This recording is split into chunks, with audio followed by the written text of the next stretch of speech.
So have you ever wondered how people are making money on Amazon? Some sellers are selling their own products, some are buying wholesale products, some are not even touching the inventory but still making profit. So all of them are making money. But what should you do? So that's the main question, that which Amazon model you should follow so that you can make money and make profit without even making a loss. Don't worry, I am here to help you. Hello and welcome to Digital Bytecraft. I am Hamza. In this video, I'll give you an overview of each of Amazon's 5 business models, in which I will tell you which model is suitable for which people. Also, I will compare all these models. Plus, I will tell you how much investment is needed for each model. Let's get started. Before selling on Amazon, you need to decide how you want to sell. This is called your business model. Think of it as a selling strategy. Each business model has different investments, different risk, different profit margin, different skill required. Choosing the wrong model can waste your both time and money. So let's understand each one. So the first model we have is private label. Private label is the most popular model for Amazon FBA business. Instead of selling someone else's brand, you create your own brand. For example, a cutlery set that everyone is selling, but you can improve its design, you can create your own logo, you can create your own packaging and register your trademark and sell it under your brand. Your inventory is usually manufactured in countries like China, India, Vietnam, Pakistan, and the products are directly shipped to Amazon warehouse. Amazon stores them, packs them, ships them, and even handles the customer services. That's in FBA. You can also go for FBM, that is fulfillment by merchant. So you can do all these steps yourself and ship them. So in private label, we have the following advantages. You control the pricing, higher the profit margins, long-term business, brand value increases over time, and you can sell your brand later for thousands or millions of dollars. But there are some disadvantages as well. Obviously, private label requires a higher investment. Product research definitely takes time. In fact, it's a very difficult process to research a product. We will cover this in our next video, how to hunt a product or how to research for a product. Inventory risk, branding, you need proper branding, you need marketing, you need to develop a market share, you need to launch successfully in every market, and it is not easy anymore because the competition has increased a lot more product like you or even better products than yours are already sitting in the market. So you have to compete with that. Investment size depend on the product and the quantity. So it can vary between $2,000 to $8,000. So next we have is wholesale. Wholesale means selling existing branded products. You don't create your own brand. Instead, you buy products in bulk directly from authorized distributor or manufacturer. For example, you purchase 500 units of a popular brand. Then you send it to FBA. Whenever customer orders, Amazon will ship them. This is like you can say the safest option for beginners.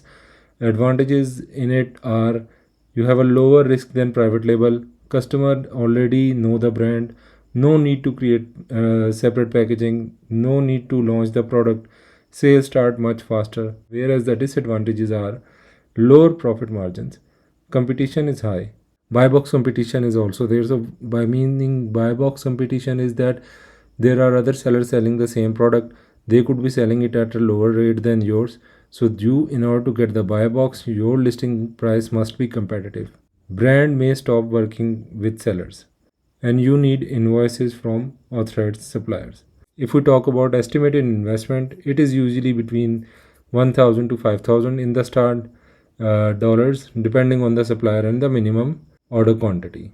Next we have is online arbitrage. So online arbitrage is very popular among the beginners. How it works? You buy discounted products from one online store like Target, Walmart, Home Depot, or any other website, or sell those products on Amazon at a higher price. So this is called online arbitrage. For example, a toy is selling on Walmart for $20 and you are selling the same toy. So you will buy that from Walmart at $20 and you will sell it at, for example, at $30 on Amazon. So here you would get your $10 margin, but obviously there are other costs included. So in this model, everything is purchased online. No physical shopping is required.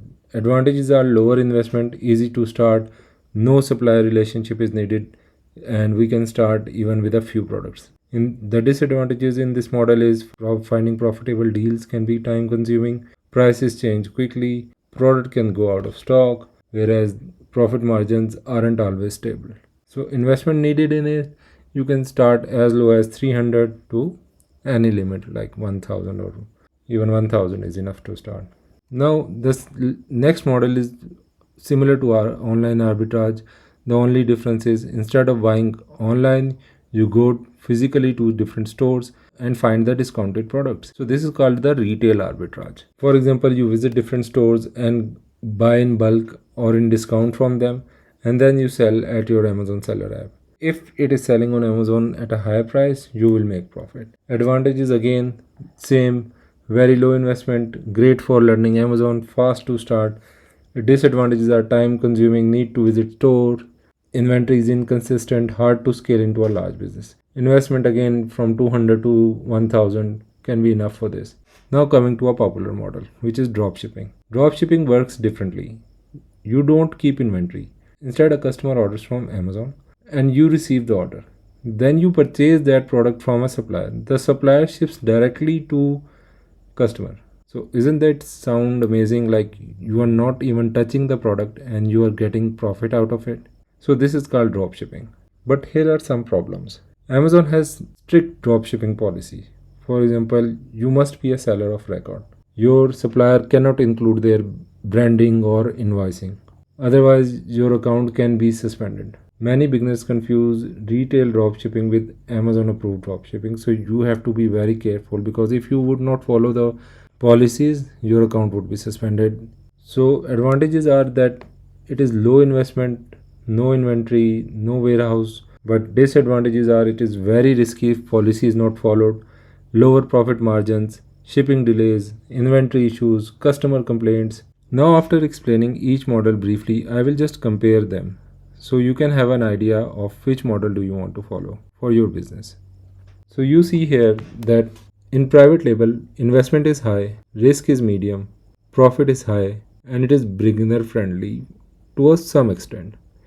Whereas in wholesale, the investment is medium, risk is low, profit is medium, and it is beginner friendly, very beginner friendly. Online arbitrage, investment low, medium risk, medium profit, excellent for beginners. Same goes for retail arbitrage. I can say similar, very low investment, low risk, low to medium profit, excellent for beginners. Drop shipping, very low investment, high risk, profit is also low. I would not recommend it to the beginners. It is some that you should do when you have complete control of Amazon and you know each and every policy and you know how the business works. So in the end, I will recommend that start learning Amazon through online arbitrage or wholesale. These models require less branding knowledge and lower investment. Once you understand Amazon ecosystem, you can gradually move into the private label and build your own long-term brand. So I would say avoid risky shortcuts like dropshipping, focus on learning, understand the Amazon policies, build your own business step by step rather than going for something that is like you are seeing online that XYZ is making this much money from dropshipping, XYZ is doing this. They must be doing it. I'm not saying that anyone is lying, but can you do it? That's the main question.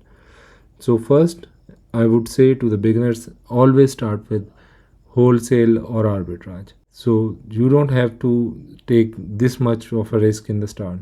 Grow gradually. So in today's video, I have tried to cover all Amazon business model. Hopefully this would have cleared your concepts a bit. If you like the video, please subscribe to our channel. The next video is about product research or product hunting, which is one of the main core element of your business. So stay tuned and subscribe. Thank you so much.